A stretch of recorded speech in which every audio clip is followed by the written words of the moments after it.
Hari ini kita akan membahas mengenai 8 keahlian yang harus dimiliki oleh seorang analis.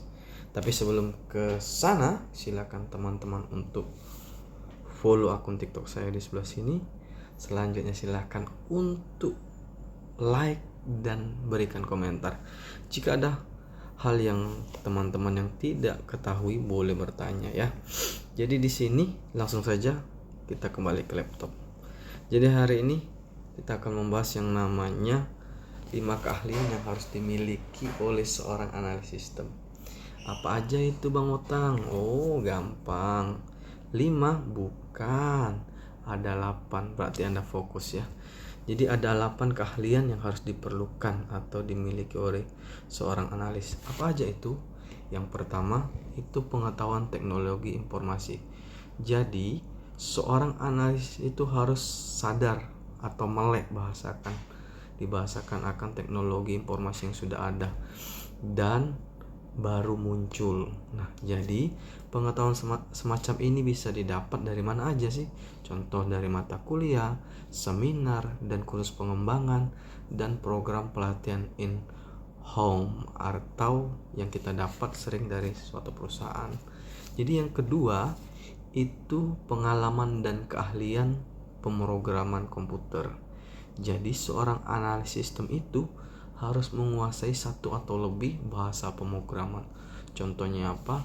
PHP, Python, dan lain-lain. Jadi harus menguasai minimal itu satu atau lebih.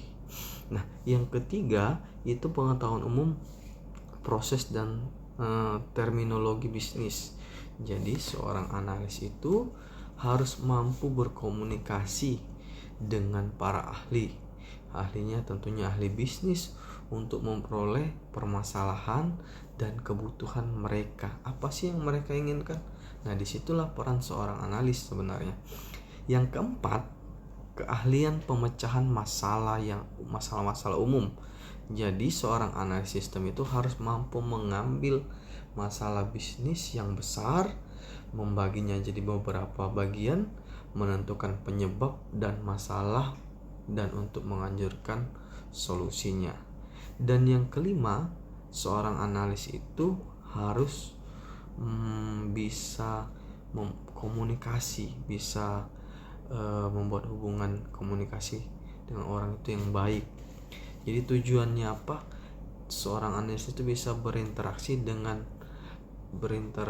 berkomunikasi baik maupun lisan dan secara efektif dia berkomunikasi. Dan yang keenam, seorang analis itu harus memiliki keahlian relasi antara orang yang baik. Tujuannya seperti apa? Agar seorang analis itu bisa berinteraksi dengan semua stakeholder. Jadi perannya itu seorang analis sistem itu sangat besar. Jadi dia diharapkan bisa berinteraksi ke semua stakeholder dalam sebuah proyek, tentunya pengembangan sistem. Nah, yang ketujuh, seorang analis itu harus memiliki fleksibilitas dan adaptabilitas. Nah, seperti apa sih itu? Nah, jadi di sini seorang analis sistem itu harus juga sukses untuk belajar menjadi fleksibel dan beradaptasi dengan tantangan dan situasi yang unik. Dan yang terakhir yang tentunya sangat penting, memiliki karakter dan etika. Jadi seorang analis itu harus berkarakter dan harus memiliki etika yang baik. Nah, tujuannya apa sih sebenarnya? Sebenarnya tujuannya seorang analis itu seorang analis juga sering memperoleh yang namanya akses mengenai fakta dan informasi yang sensitif, yang rahasia. Dan tujuan dimaksudkan itu biar seorang analis itu tidak mengungkapkan ke publik. Jadi semua data informasi yang bersifat pribadi itu biasanya dipercayakan kepada seorang analis supaya tidak diungkapkan. Jadi seperti itu teman-teman. Ada 8 keahlian yang harus dimiliki dalam pribadi seorang analis. Kemampuan keahlian. Jadi seperti itu teman-teman. Jadi ada 8. Kiranya teman-teman yang bisa bermanfaat bagi teman-teman yang khususnya saat ini sedang berkecimpung atau lagi mengambil mata kuliah mengenai sistem informasi ya. Nah, itu saja teman-teman. Semoga bermanfaat. Terima kasih.